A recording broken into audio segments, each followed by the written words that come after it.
And that's my story about Metroid Prime. But there were also many times, of course. All right, you guys ready for the podcast? Oh, Yeah, you can start recording now, Emma. I was just doing Bible study. Oh. MAGA Republicans are so hot right now. They're raising the core temperature of the Earth by a single degree in the next 100 years. Is joking a sin? No. How do we know? God made your mom. Universal Studios throws shade at the Hollywood strike by cutting shade to protesters. Zing! All this and four morons. The Babylon Bee Podcast. Hot on the heels of the second largest bank failure in U.S. history and the 8th interest rate hike within a 12-month period, 186 more banks are at risk of collapsing. Your bank could be next unless the Fed does what they just did back in March and prints $300 billion out of thin air, making your dollar worthless. Not to mention the recession risk that could have a significant impact on your investment and retirement accounts. Take our advice and protect your financial future with something real, like gold and silver, from my friends at Allegiance Gold. Allegiance Gold can help you protect your IRA or 401k with physical gold and silver, and if you prefer, you can have it delivered securely right to your front door. Since the beginning of time, there is only one universal currency that is always of value, and that's gold. Allegiance Gold has the highest ratings in the industry, 5 stars with TrustLink, a AAA rating with the Business Consumer Alliance, and an A+ rating with the Better Business Bureau. You can invest with confidence because of the quality and service of Allegiance Gold. Get up to $5,000 in free silver on a qualifying purchase when you visit protectwithbee.com today. That's protectwithbee.com. Or give them a call at 844-790-9191. Hey everyone, welcome to the Bee Weekly. How you guys doing? Good. Welcome. Good. I feel You know, I'm really excited about this Bee Weekly because it's the last one. That's it's incredibly sad. Yeah. I was this close to spitting out my coffee. Why are you telling this now? Like, you gather us in this room. I didn't want to get you guys all down ahead of time. I wanted you to get pumped up and excited to do the show, Yeah. and then just be like, "Oh, it's over." But we still have to do the show and be excited about it. Oh. So it's not like we don't just leave right now. It's No, you still have to be excited for the remainder of this program, but then the show's over and we're never doing another Bee Weekly ever again. This is a Keep up the bitter. energy. It's a bittersweet experience. What's the sweet part? It's a bittersweet symphony. That it's over? No, that we get to hang out and do it together one more time. Oh, that So is... the bitter part is that it's over. Well, I'm not a. Or is I'm that not the a part where we're all monster, together? Travis. I'm not a monster. The bitter part is that we're here. The sweet part is that I'm it will not a- soon be over. I'm not a digi monster. No, so we are making some changes around here at the Babylon Bee, and for some fun, exciting reasons. So we have some big fun projects coming up, and unfortunately that means that certain things have to be put on the back burner a little bit. And one of those is the Bee Weekly. So the Bee Weekly is no longer going to exist in its current form. Now, you're still going to have some podcasts showing up in your podcast feed. They're just not going to be necessarily weekly. And they probably won't be the same format that you're used to, where we're talking about the news and doing all that kind of stuff. They're going to be a little different, but we're going to have to explore and figure out exactly what that looks like. But it might just be a little more sporadic on the schedule as we work on some fun, top secret projects. Exciting. that we're going to tell you about soon, and then they won't be that secret anymore. We're also working on putting together some live streams that we could do periodically, hopefully fairly regularly. These will be live streams available to subscribers to the website, but they will be much more interactive than the traditional podcast. We'll have a chat feature so that we can actually take questions and interact with the bee community through this. Are you saying we're making a choose your own adventure? It's basically the same thing. Wow. Exactly. Turn to page 17. You have just died. You were eaten by a Gru. Yeah, ultimately, I mean, there's a lot of decisions and a lot of thought that went into this, but it is a lot of work to sit down each week and do a weekly podcast where we have to cover the news, put out these detailed notes, and do it in a way that's fun and exciting. And we have these other fun projects that we're having to write and do scripting for. A little hint of what it might be, you know. It's scripted. We do know that. Scripts have to exist for it. And we really wanted to focus our satirical minds on that. So I'm hoping that you're still going to get a similar amount of content on the podcast feed. It's just going to look a little different. So it might be a little more timeless, a little less news focused, and it probably won't be the same exact structured format. So the B Weekly won't exist, but the podcast, Babylon Bee podcast, will continue on in some form as we feel out what that is. And Travis's Game Corner is going daily. And what I'm trying to say is the B podcast is now just 2 hours of Travis Game Corner every day, as per your demands. I think the sad thing is I could probably do that. Twice daily. Twice? Well, okay, hold on. Oh, I should also mention the B podcast will still have interviews. But we really appreciate you guys listening and supporting and subscribing through the years. This isn't really the end, but it's continuing on in a different form as the podcast has evolved. Just decided that we need to take it in a different direction. So Kyle, we're excited. evolution is a sin. Oh, as the podcast has been created in 6 literal days over the past several years. Thank you. 6 literal years. Into what it currently is. But we always appreciate your guys' listenership and support, and the podcast has been such a blast to carry out each and every week. Absolutely. And we're gonna. I'm really excited to see where this new project goes, and I'm really excited to see what the podcast kind of evolves. I'm actually excited about the podcast because it's going to be interactive. I think that part of it, the live stream part of it, makes it more exciting for me because we get to actually talk to you. That's going to be fun. We're not sure exactly what it's going to look like, so I can't make any necessarily promises about exactly what it's going to look like. But one of the things we had thought about was also doing, putting out the same full-length episode for subscribers and non-subscribers a lot of the time, but then doing bonus episodes that are full-length episodes for subscribers. I've seen a lot of podcasts handle it that way, where you have 2 or 3 free episodes and then a free episode and then a paid episode that's just for subscribers. That might be a fun way to do it. So we're going to try a few different formats and see where it goes. Yeah. On another sadder note that's just bitter and not sweet at all, B Radio is no more. So those of you who have been following Austin Robertson's Beat Radio, which is always a blast to listen to every week, and a lot of our voices are featured on it, that is something we simply do not have the time for with everything else that we're doing. So B Radio will not be appearing in your feed after this week, and please go give the last episode a listen. Austin Robertson is trying to put together a big fun bonanza for the final episode, so give that a listen, and make sure to leave him a comment and thank him for his support. I think he did 100 episodes or something. Over 100. So it's been a blast doing voices for B Radio. Yeah. Personally, I love voice acting, and I don't like being on camera. So it's a fun way to be involved in some of the production without having this ugly mug on screen. It was ugly. Stop that. But I do think being able to do the variety of voices that we get to do every week and trying to impersonate some of these like senators and stuff, very bad impersonations. but it was a lot of fun to do. Always doing like an Elon Musk. I think your impersonations are good. No, they're not. Mine are just like, oh, that just sounds like Travis. I didn't really try hard. Every Travis impersonation has a similar bent to it. Travis, Irishman. Hello, mate. I'm an Irishman. That Mexican. sounds like a sort of a Cockney. Senor, is Mexicano. Chinese person. What, John? Wait, you need more ingredient for fentanyl? Give me the rice now. Eat rice. And fentanyl. Fentanyl. That's my favorite. Travis's Chinese accent. Fentanyl, yeah. That's my favorite. I do think that's the charm of the Travis thing, though, isn't it? I serve a purpose You do. of some sort. And a great God. no, this is why we have to cancel the podcast. All right, well, we're going to have a fun final B Weekly for you guys this week. We have a discussion about what the Bible says about Christian telling jokes, what's in the news this week, bad Bible jokes, and more. So here we go. Well, let's take a look at what's in the news this week. What's in the news this week? Hi, I'm Adam Yenser, the Babylon Bee's resident Lutheran, and I'm one of the good ones, Missouri Synod. Are you looking for a new podcast, maybe one created by Lutherans? Well, here's a podcast I recommend, Issues Etc. Issues Etc. is a podcast and syndicated radio talk show featuring solid, serious, substantive interviews with experts in theology, apologetics, ethics, philosophy, law, and culture.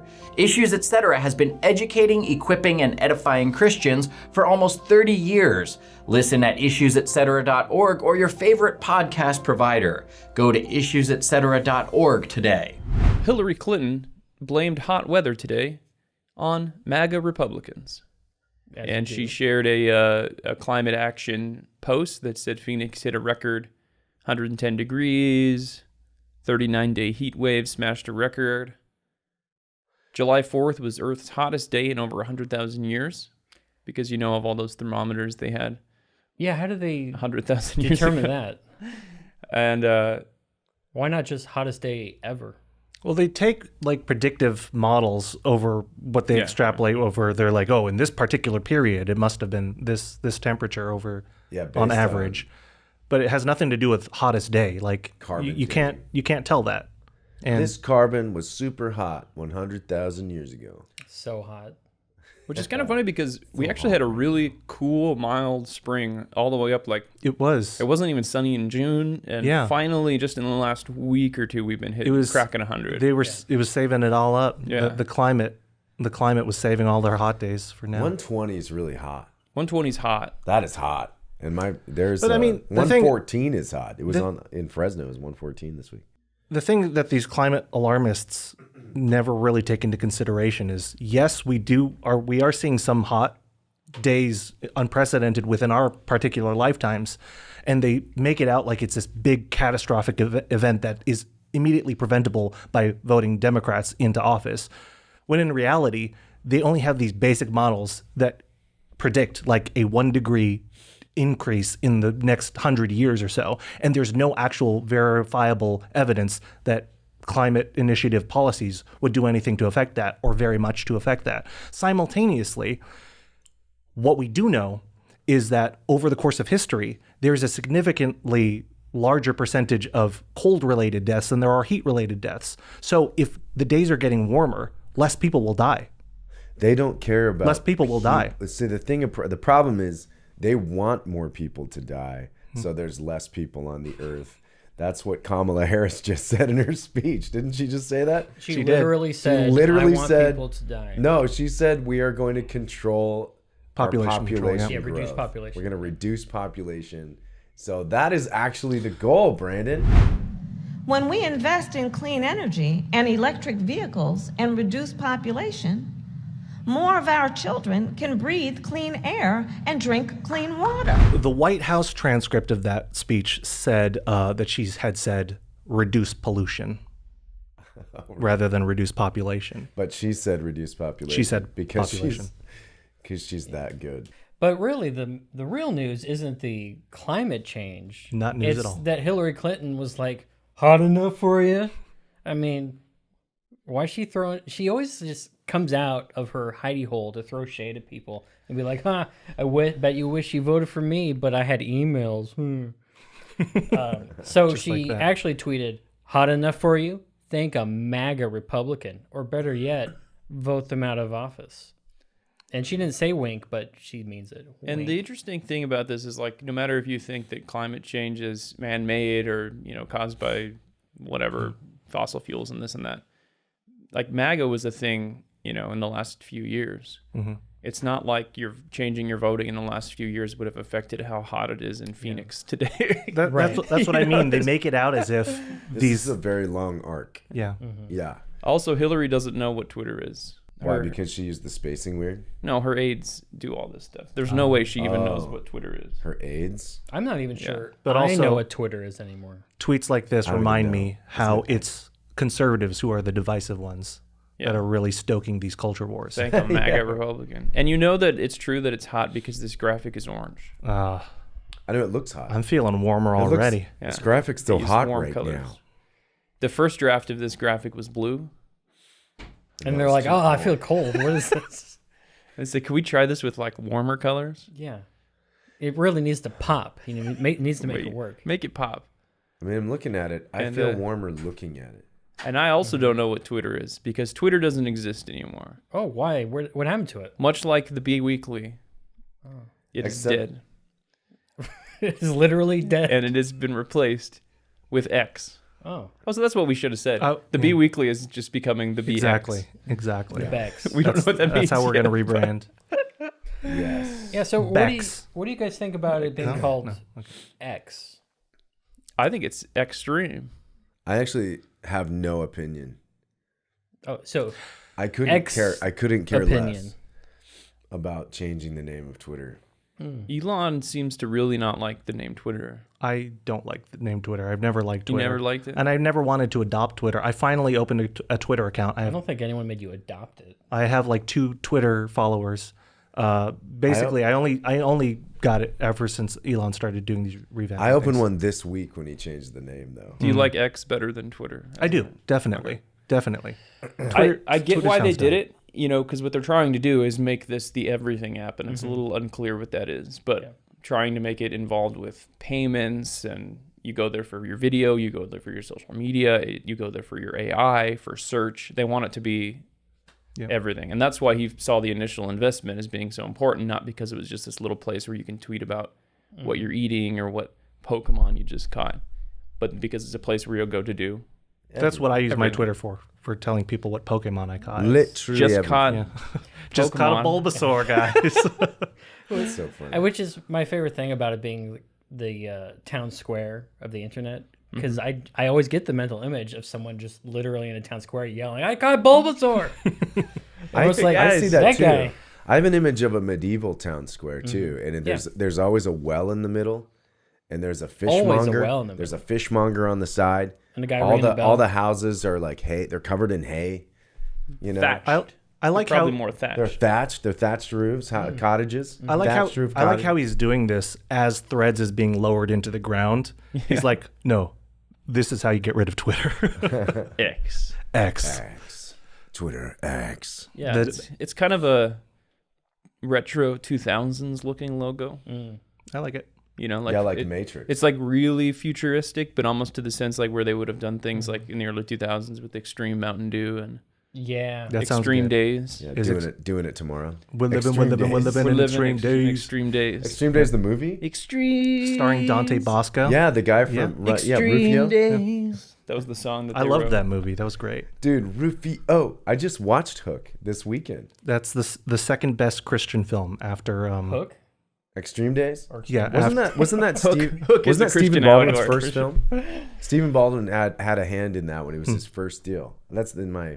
Okay. I went to Sodium. Was that where it was? I went to the production house when they were making it. I think there was like a cuss word or an off-color joke in that. It's called Extreme. That's the cuss Was word. there? they ate a pickled egg. Was that what you're thinking? Maybe that's what I'm thinking of. I still haven't seen it. I got to see it. I've never seen that movie. When I saw all the talk about Extreme Days because of Twitter X, I was thinking of this movie called Strange Days with who's it? Is it Ray Fiennes is in it?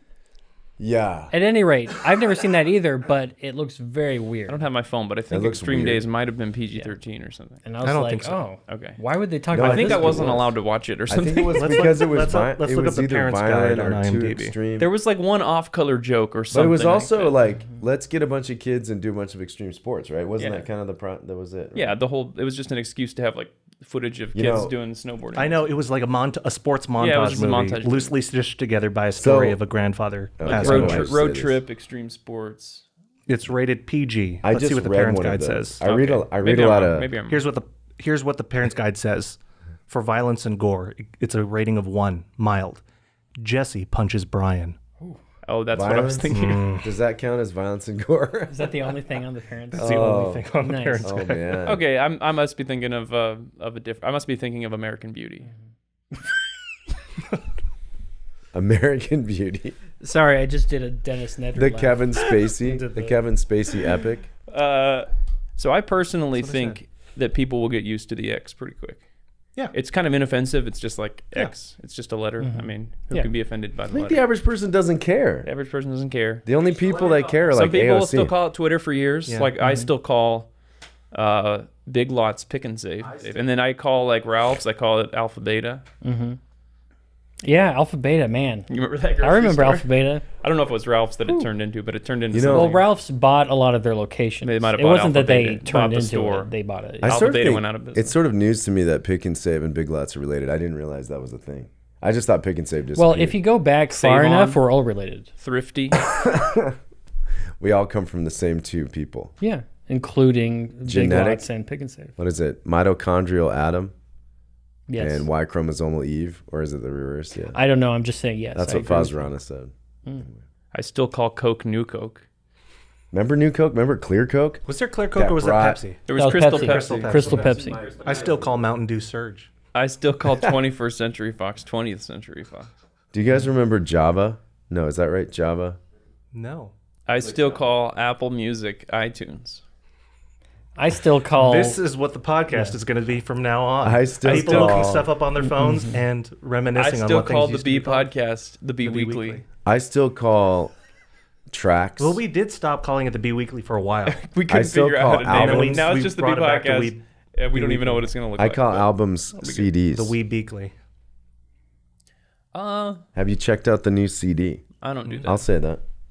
That's too far.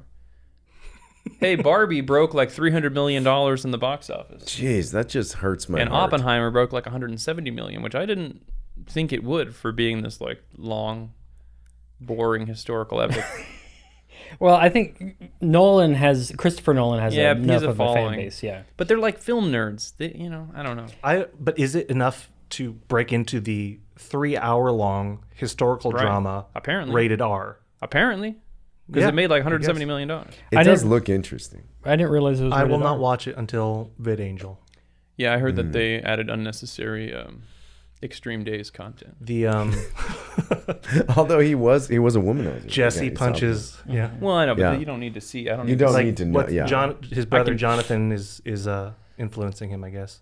All I need to see is the camera panning out to the window in the moon and the curtains and the breeze. Yeah, and then you hear someone going, "I'm womanizing you."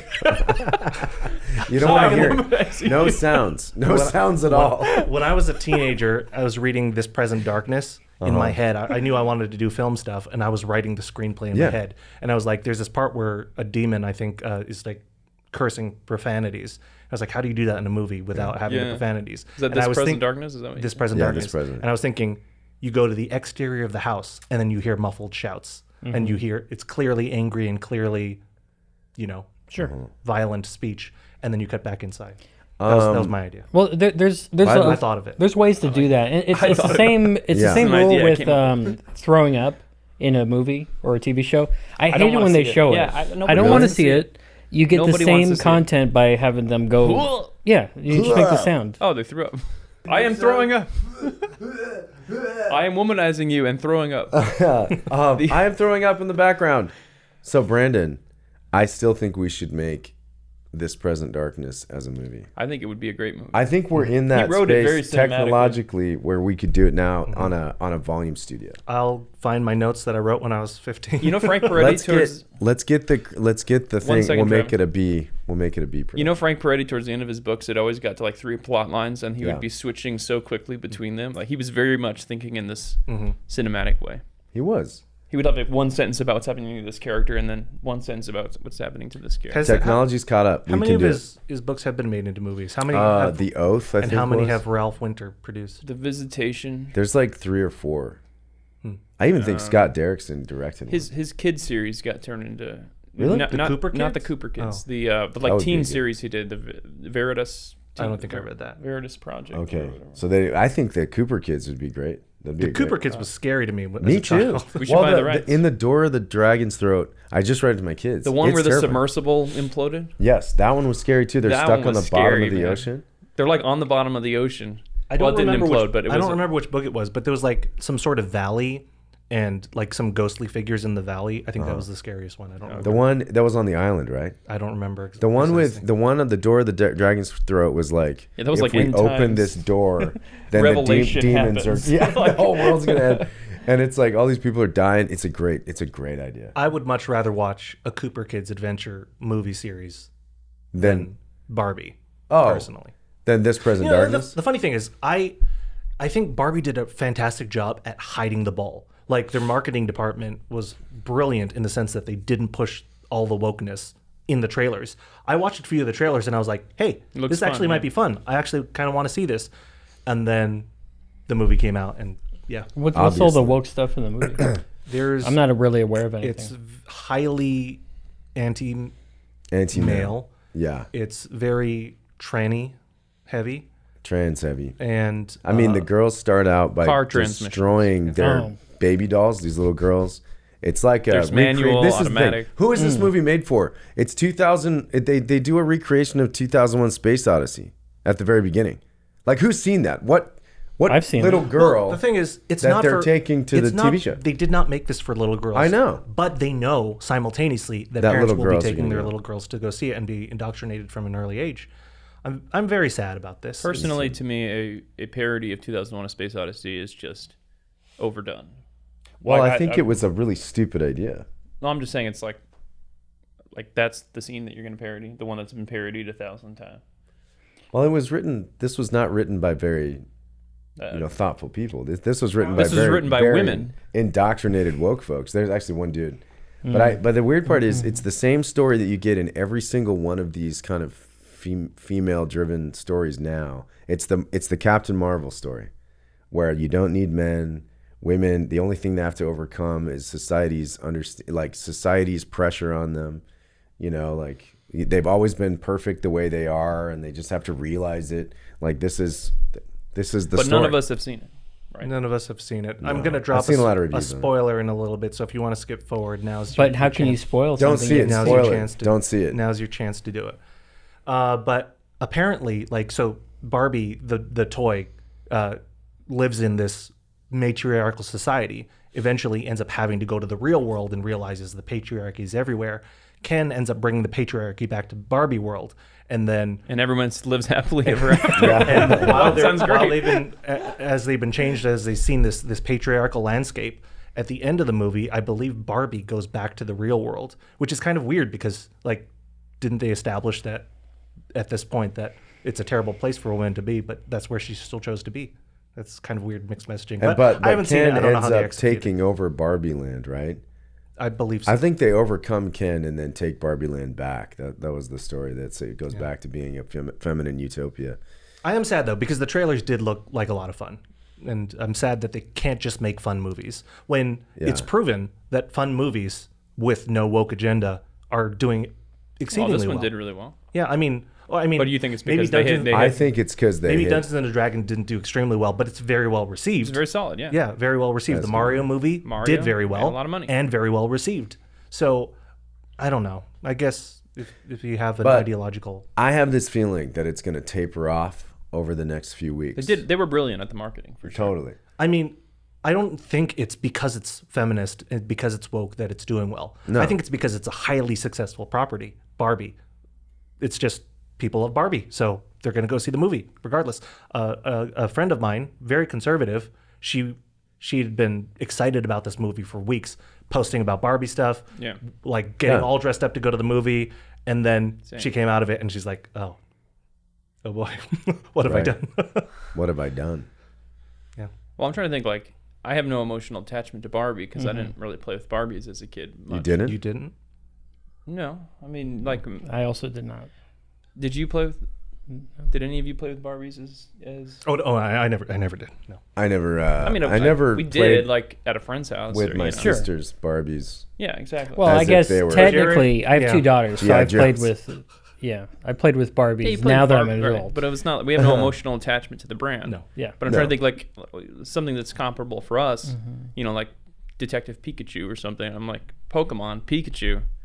Heck yes. I'm in. I went and saw it because it It was actually a pretty good movie. and it was a pretty good movie. I'm sort of past this now. I didn't even go see Indiana Jones, and Well- I'm a massive Indiana Jones fan. Yeah. But okay, but see, And but not big I- enough of one. I'm saying that's a movie apparently. brand. Like think about a toy brand that you liked as a kid So let's that would think give you the about it. emotional. Crossfire the movie. I would see Transformers, Crossfire. G.I. Joe. Transmorphers. I mean, that's another. But that one, GoBots. that's probably the closest analogy, and that's also Mattel, right? GoBots. But there was a show, so I don't know if that. I guess there were Barbie shows and stuff too. Teenage Mutant Ninja Turtles. Yeah. That was one that I But, like, really actually played. The Transformers movie, when that came out, blew all kinds of box office records out of the water because it was, oh man, I remember Transformers. Like I loved my Transformers, and then you go. So that's They probably just similar. came out with they another got one. Similar thing, but Optimus for Prime. women. They got Optimus Prime, the same guy. So Yeah. that was cool. So I wrote this early Babylon Bee headline, and Adam Ford never published it. And it was like a unmarried, like newlywed Christian couple doesn't know what to do when the camera pans to the full moon.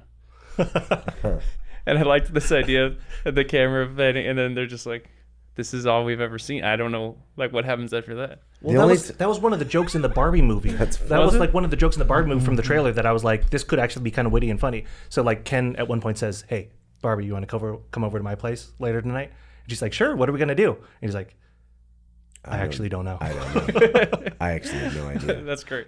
The only time I remember that actually happening in a film was in Bruce Almighty. Do you guys remember that? Where that was the scene where it pans up to the moon. But I don't think I've ever seen it in anything else. It's funny that Kyle, that's a trope. Yeah, you're it's in a trope charge that now. I don't remember. You can publish that headline. Yeah, no, it's true. You can do what you Wait want. a minute, I can do whatever I want. You can do what you want. This is the Kylearchy now. So Universal Studios trimmed trees that the striking writers and what is it now? Writers and actors were using for shade. And they were then fined $250 from the city of Los Angeles because they didn't have a permit. $250 for. You have to have a Some permit say to that trim they the were trees? throwing shade at the protesters. Now I get it. I get why they're like thinking that they did this just to throw. I would shade. have. But at the same time, it's like maybe they were just trimming the trees. Like we were using those for shade. You know, well, that's what trees are for. So I'm not. Well, that's kind of the thing. Maybe you they have, were. Maybe they you weren't. have the right to protest, but you don't have a right to my shade. To their shade, yeah. Yeah, but the according to the picture, these are trees like right on the street. So maybe they're city trees. Maybe they they're just aren't responsible for them. It does say the trimmed trees are LA city managed street trees. Mm-hmm. Right, and they're denying that it had anything to do with the protest. It does seem like that would be a weirdly like evil, sinister thing to do. Like they all get together in their lair and like, here's what we're gonna do. We're gonna trim the trees. I would totally do that. You would be that petty. I hate unions. I hate union strikes. I've been involved in one on accident, and it was not actually pleasant by accident is the correct way to say on it. accident. So do we think the strike resolves Language anytime changes, soon? Jarret. No, it doesn't. Not that never. one. Not Language that never one. changes. Not that one. And Go back to England, Jarret. And that, of course, is why the podcast is ending because we're on strike. Again, it's all this we are conflict joining over them in semantics. strike, and we have no shade. Solidarity to Brad Pitt. Solidarity and. Yeah, we need to stand with those really wealthy actors. I know. Like Ron Perlman. I get all my life advice from Ron Perlman. You don't? Yeah. Because you're saying it sarcastically. No, I really do. Seriously, he's such a font of wisdom. Is he? Your tone, though. What do I not know about Ron Perlman that you are inferring right now? Is he a total wacko liberal? Oh, absolutely. Is he really? He's not.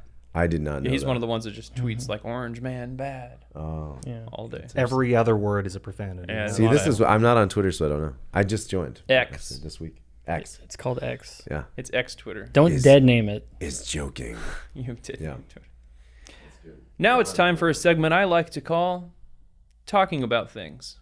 Play that intro music to, and Austin saying "Talking About Things." Talking about things. Hey, I have 2 questions for you. How are you paying for your health care? And how's that working out for you? If it's working perfectly, great. Go grab a snack. If not, then listen closely, because I have a solution for you. A biblical solution. Samaritan Ministries. Samaritan Ministries is a community of Christians paying one another's medical bills. It's biblical, affordable healthcare sharing with no network restrictions. Here's how it works. When a medical need arises, you choose the healthcare provider that's right for you and have a say in the treatment you receive, even if it's a natural approach or an alternative medical treatment. Your medical bills are shared with fellow members and your need is covered in prayer. Healthcare sharing with Samaritan Ministries may also be more affordable than what you're paying now, and if it's the right fit, you can join anytime, even today. Check it out at samaritanministries.org/thebabylonbee. That's samaritanministries.org/thebabylonbee. This is a question I get asked a lot. What does the Bible say about Christians telling jokes? Is it okay for Christians to laugh? No. It's not okay for them Now to it's laugh. time for our Correct. next segment. That was quick. That was easy.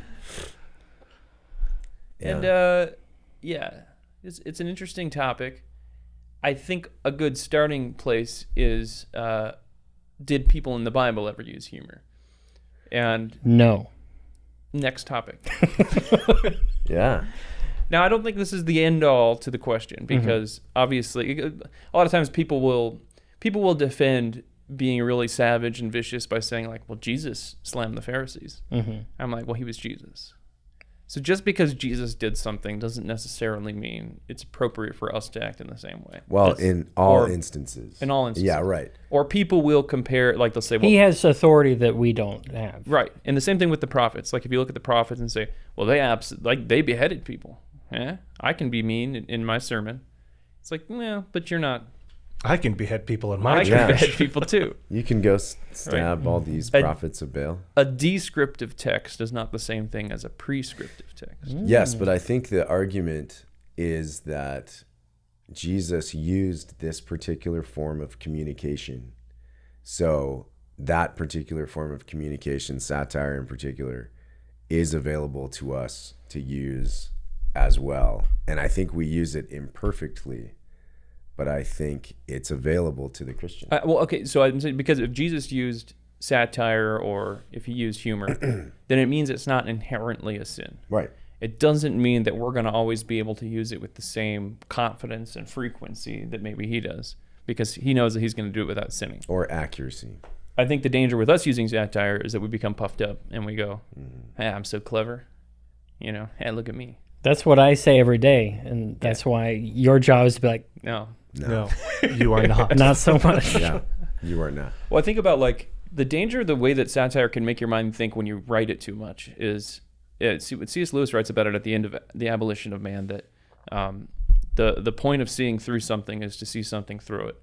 If you see through everything, you see nothing, right? So if we're like, let's say I'm sitting in church and I'm like, worship leader, wearing a dumb shirt, good joke, you know, and then it's like, this song, so repetitive, Sweet joke. and like sermon, look at this guy, and then it's like at some, like obviously there's a good-natured way to do that, right? And be like, oh, that's funny, he's got the V-neck on. But then if you can satirize kind of that tradition that's built up around it and still say, but there's good there, and still experience that, then that's something good. You've torn down a tradition of man in order to experience something better. Sure. But if you're just deconstructing everything constantly, then that's where it just becomes like, it's just an infinite, you know, you look in the mirror and it's like the infinite reflection of yourself forever. Have you noticed that most of my church-related headlines I post around 11 a.m. on Sundays? I do noticed that. that? It's true. You get them when you're there.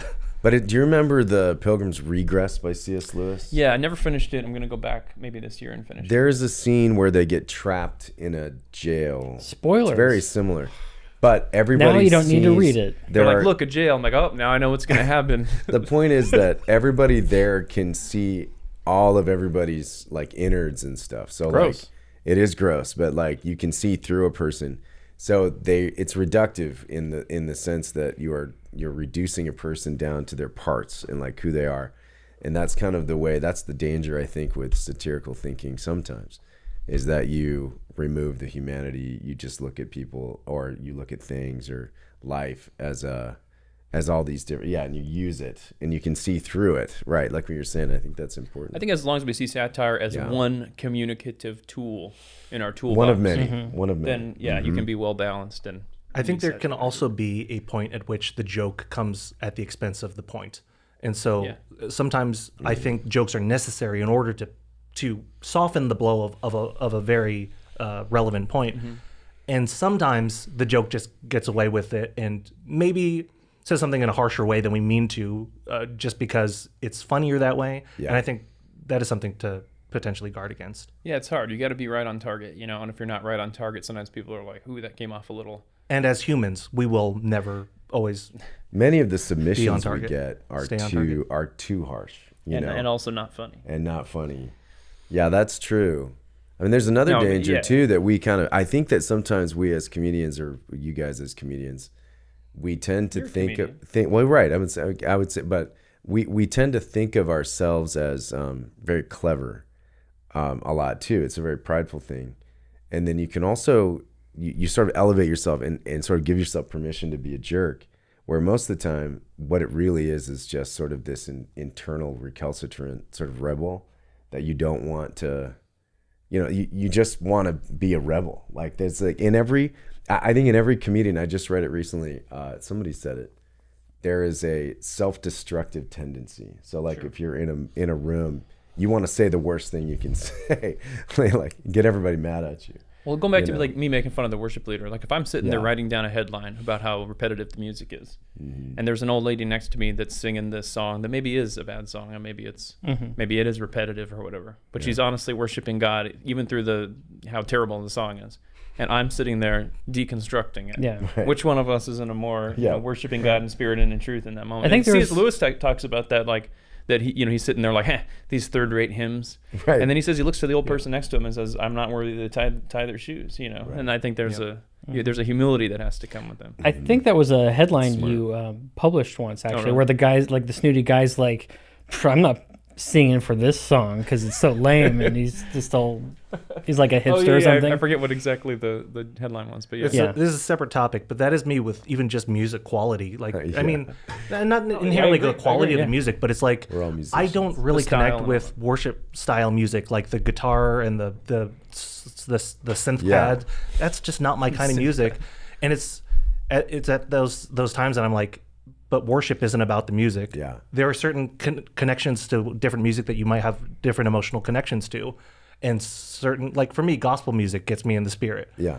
But what is the spirit? Is it because of the music? No, it's like I can be worshipful with anything. And so that's kind of my own problem. Well, the human heart is really suggestible. And I think art has a tendency to wake things up in the human heart. And we're all kind of drawn to different kinds of art. And so I don't know. I always think about that because the type of music we do now in worship is kind of not my favorite, but I still do it because I know people are going to worship to it. Like I end up choosing songs every week that I don't like. And it's because I know people are going to worship. So we have to have this kind of authenticity and self-reflection. If we're going to use the satire, we have to be able to be conscientious about it. And I love that about Kyle. I think he's really good at this. Thank you. I am very good at it. And he's so humble, and that's why I like him. We're laughing because it's true. It is true. Self-reflection is so important if you're going to be the Babylon Bee. Well, that's also a good principle to land on too, is that I think satire has to start with yourself, that you have to be able to make fun of yourself. And I think that's why the Babylon Bee had to start with, can we be Christians making fun of Christians in a good-natured way, in a way that's fun, in a way that resonates with Christians? Because if you can't start there, you're never going to be able to grow to be able to make fun of the other side, because I think if you just start out, let's mock the left, it's like you're never going to be able to have that humility, to land at a place where you have a good sense, because you can't have a good sense of humor if you don't have a good sense of humor about yourself. Yeah.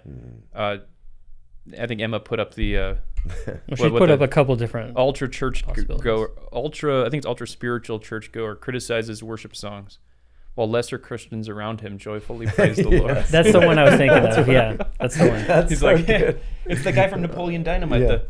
He's looking around. Well, everyone else is enjoying Napoleon's dance or Ness Monster thing or whatever. Seen that one? I actually, when there's people that are bad musicians or we're doing a song, I make an extra effort to actually really try to worship God in those moments. Yeah. Because you can't. You've got to like push past that and not be about the style. And so much of it is, we've kind of changed topics a little bit, but much of it is like my own introverted nature. Like I don't want people to see me like, I don't know, however I am. I just remember like you're Chinese. Yes, Chinese. I don't want people to see that. That's why I don't like being on camera. No, I'm so ashamed. But it's weird to say this, but like one of the most worshipful experiences, one of the best experiences I've had in worship was with the traditional guitar worship team. And so that tells me it's not about the music, it's about my attitude, it's about my willingness to surrender and to not worry about what people think of me. I think I pitched something about, it's not super funny, but something about introverts request individual worship booths so other people won't look at them or something like that. Like a little curtained off section. I don't know. The darkening of the lights is for all those introverts out there. Yeah, that's interesting. Yeah, but I think satire can also call the church to something higher. Like we can say, why are we singing songs that are kind of mindless and repetitive? Yeah. But I think in the moment when I am in that moment, I need to be the one who's like, there's something to criticize here, but this isn't the time for criticizing this, in particular. I do think that we've written satire about how repetitive the worship music is, and Hillsong discovers controversial new fifth chord, that kind of stuff where it's like, making fun of how repetitive it is. And I think there is something to be said for satire that calls the church to something greater. I hate how lame and flat Christian art is, and I think we need to call Christians to better stuff. Well, I think not just quality, but the truth is, good satire always holds up a moral standard. So you're always comparing to a moral standard. That's what good satire always is. And so even the people that we know that are super dirty, they're holding, like, they're making fun of certain things because they're saying this isn't the way it should be. I don't know if I would always say it's moral, because then, there's obviously satire that's done, because there's two types of satire, and one of them is more of a soft, just joking around type feel. And I think there is still that standard thing, but like you said, it's between how it is and how it should be. Right. It's kind of the gap. That's always that you're the always, gap. yeah. Right. It's not always a moral thing, but sometimes it's I guess maybe why that's isn't it this way? Right. Yeah, I agree with you. It's a standard, maybe not a moral one. Maybe but not always moral, sure. Right, yeah, that makes sense. Some examples in the Bible, Elijah making fun of the prophets of Baal, and he says, "Where's your God? Is he on a journey? Perhaps he's asleep. Perhaps he's in the bathroom." I mean, there's... Like, you talk about people that are like, oh, don't make fun of the culture. Like, we need to be winsome and win them over. Yeah. And Elijah doesn't come out and write a 3,000-word blog post, top 7 reasons that you should consider Christ or something. Yeah. Because in this context, they were basically having a challenge. Yeah. Will Baal set fire to your altar, and our God will actually do it?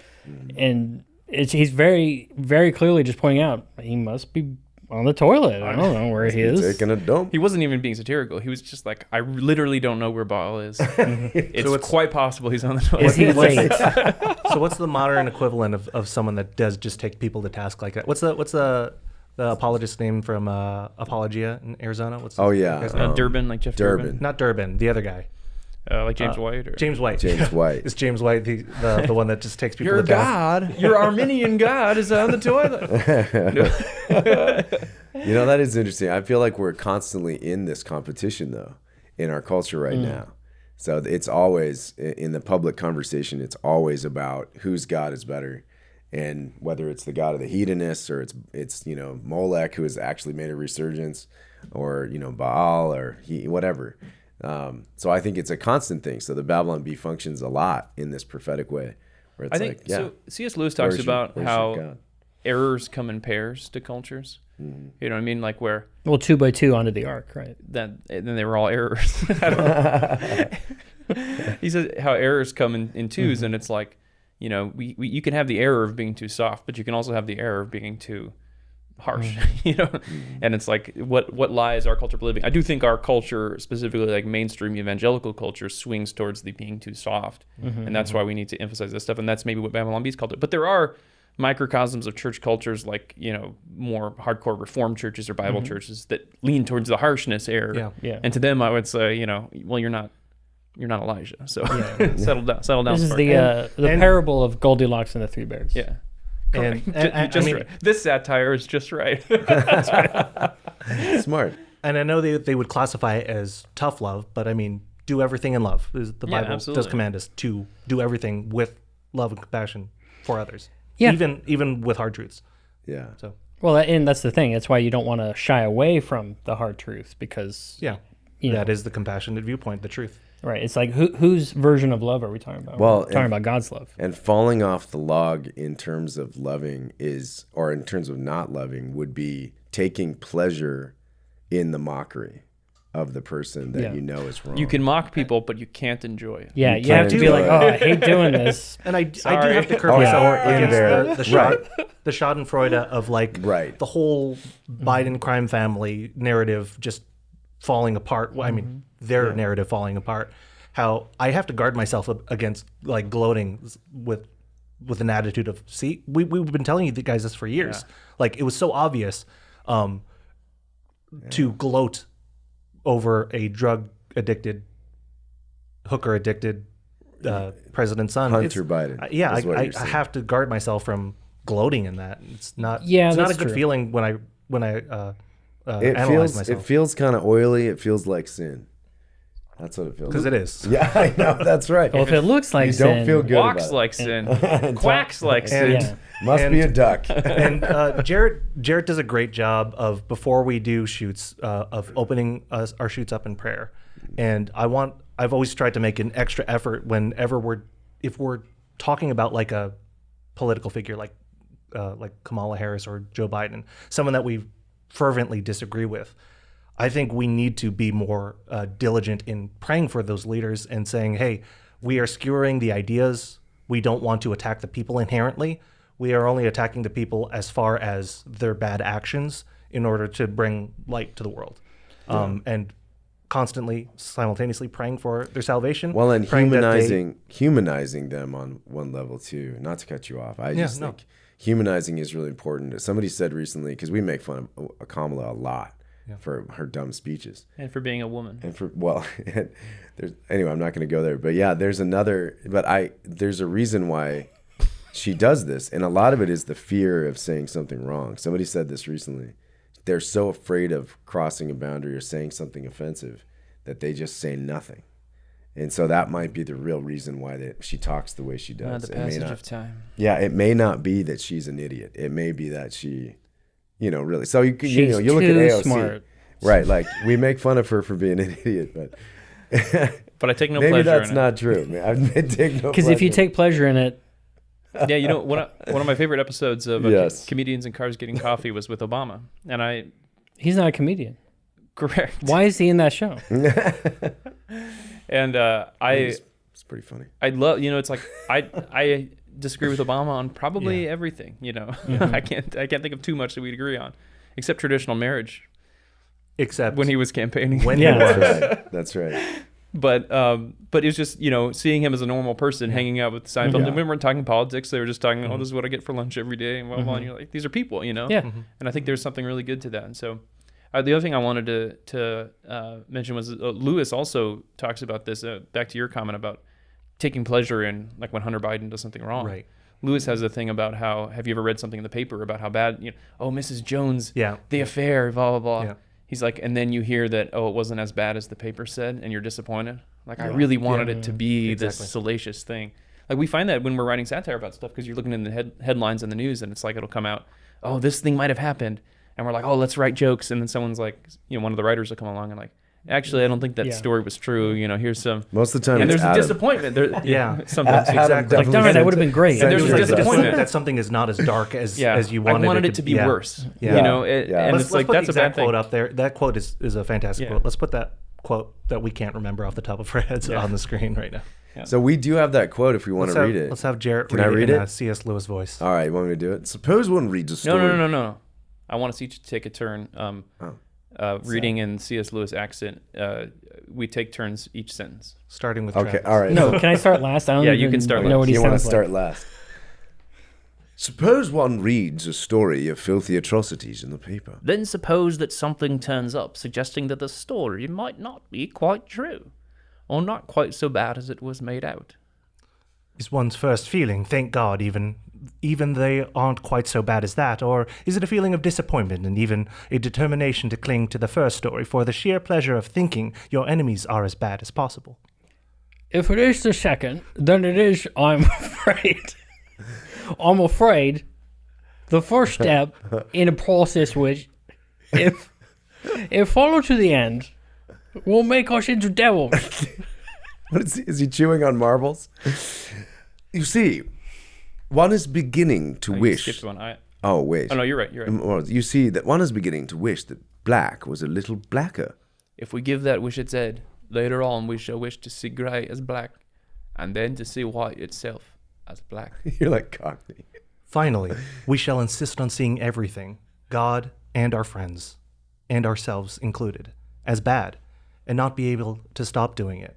We shall be fixed forever in a universe of pure hatred. Wow. Whoa, that's pretty powerful. I like that C.S. Lewis arrived, his moment of enlightenment was becoming an American.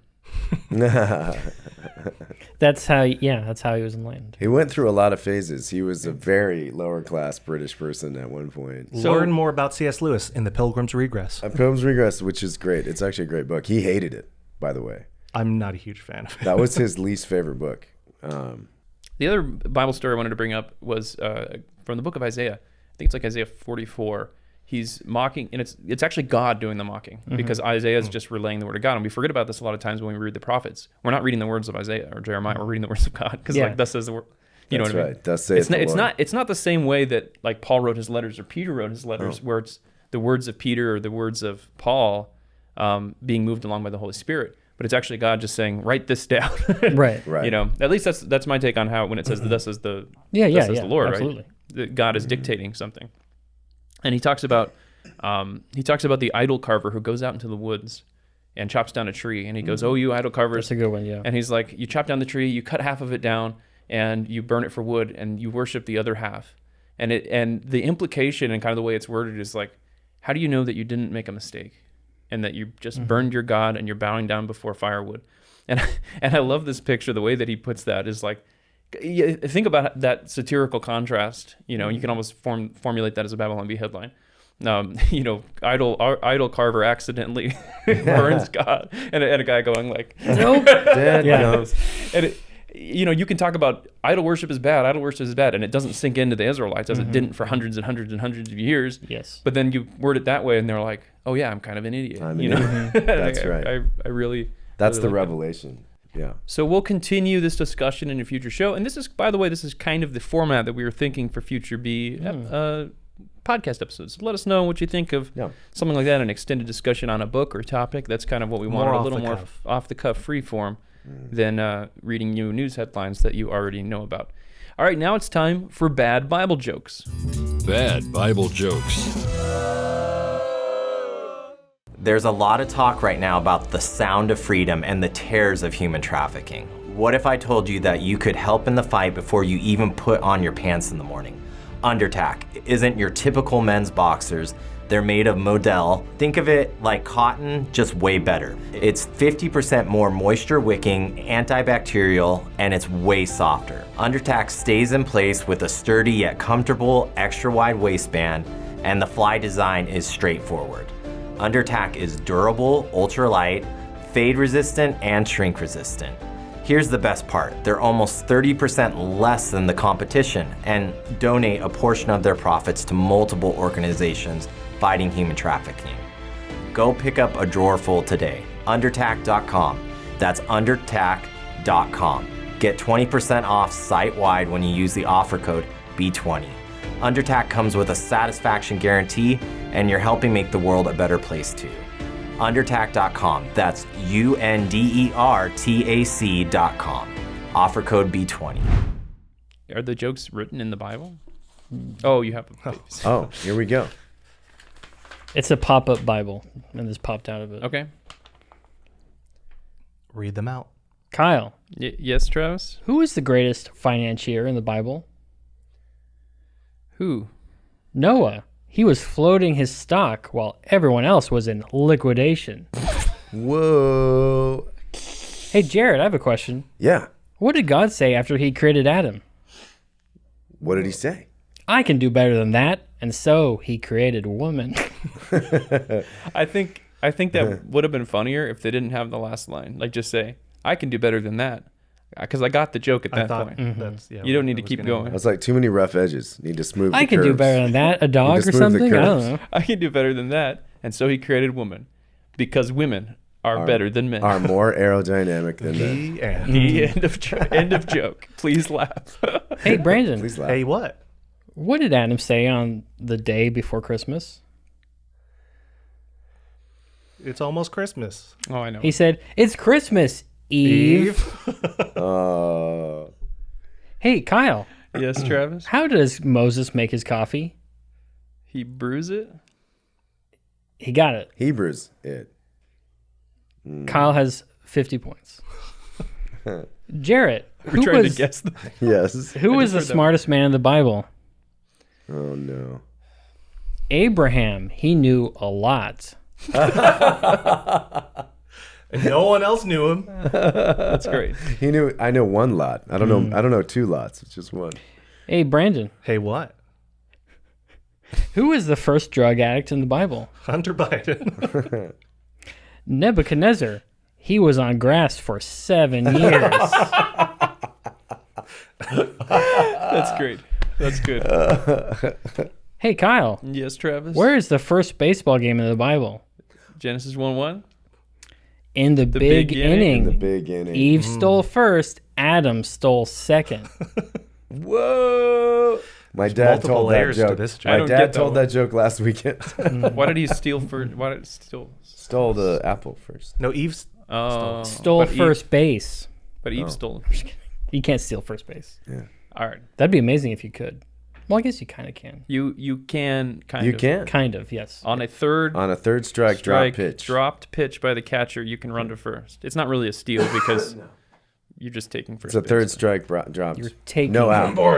If you make it, you're not out. Infield fly rule. Yeah. Let's talk about that for a minute. Hey, Jarret. Yeah. Why didn't Noah go fishing? Noah. He only had 2 worms. I would not have seen that one That's coming. good. Hey, Brandon. Hey. On the ark, Noah probably got milk from the cows. What did he get from the ducks? Quackers.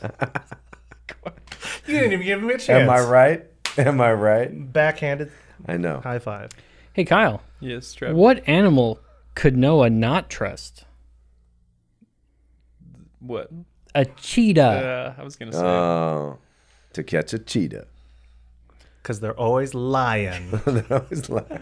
And women are better than men. End of joke. Hey, Jarret. Yeah. Who was the fastest runner in the race? Wait, Race. wait, don't tell me. I don't know. Adam, because he was the first in the human race. It's terrible.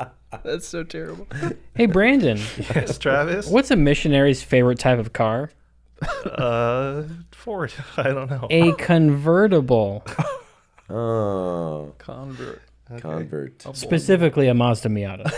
Obviously. All right, last one. Yeah. Kyle, this one's for you. I'm ready. You're ahead with 50 points. Okay. So who was the greatest comedian in the Bible? I don't know, Travis. Samson. He brought the house down. Oh, yep, he did. That's it. Those are some great... This has been Bible another jokes. edition of Bad Bible Jokes. Bad Bible jokes. Here's Travis's Game Corner, maybe. Travis's Game Corner. I think the problem with Pokemon is that they ran out of ideas very quickly. So we have a problem where the original monsters are at least mildly creative and they're, quote, cute. But then it goes on and on until they're just making Pokemon out of literal garbage. So like, here's a piece of trash. Look, it's Trashimon, or, you know, whatever they call them. I don't remember all the names because there's hundreds and hundreds of Pokemon. And then they keep making remakes of Pokemon. So you have the Pokemon games, Red, Blue, and then, you know, Turquoise and Magenta or whatever, and then Gold and Sapphire, and then, you know, the Colors Out of Space and the Colors Out of Time. All these different colors, and then objects. It's kind of like when Mac OS X started getting names, so they went through like in different cat versions, and then out of nowhere they're like, we ran out of cats. OS X Yosemite, and then OS X Ventura or Big Sur, you know, different California places.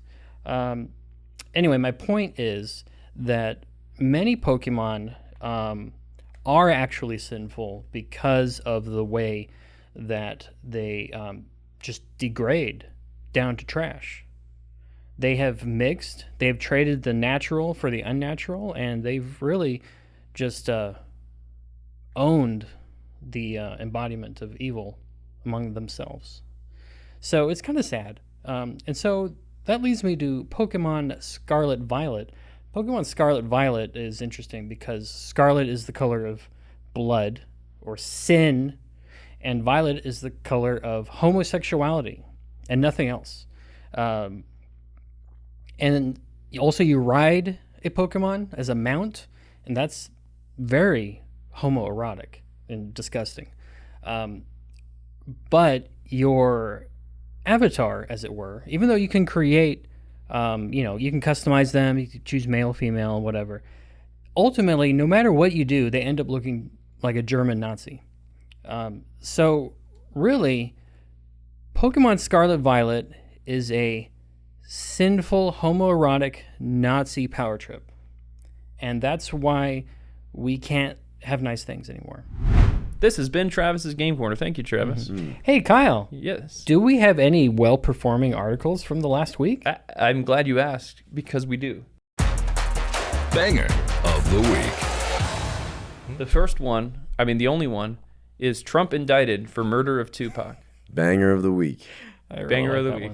I like it too. Nice and simple. Yeah. I wrote that one.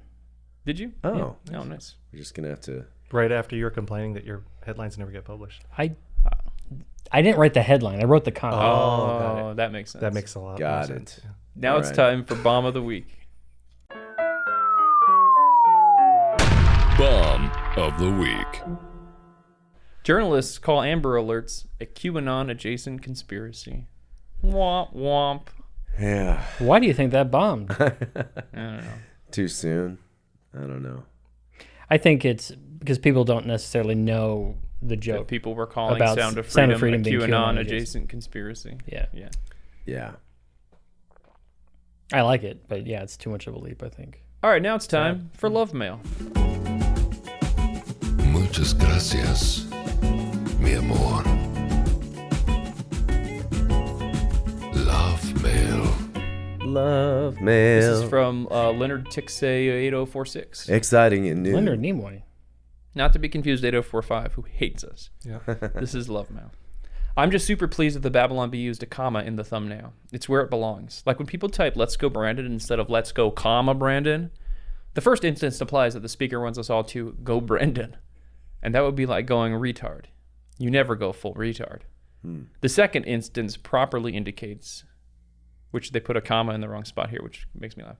The second instance, comma, properly indicates that the recipient of the message is Brandon. The speaker is spurring Brandon to go. Go, Brandon, go. We should respond back with, you put the comma in the wrong place. Yeah, you put the comma in the wrong place here. And Derry Downbeat replied, "You are so right, comma Leonard." I'm glad they put the comma there. And now it's time for hate mail. Hate mail.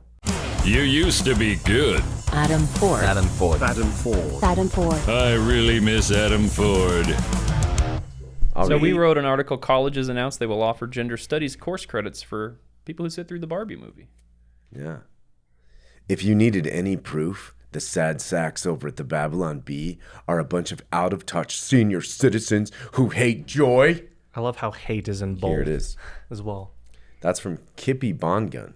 Kip Bongun. Kip Bongun, from the Wild West. So when did they add formatting to X?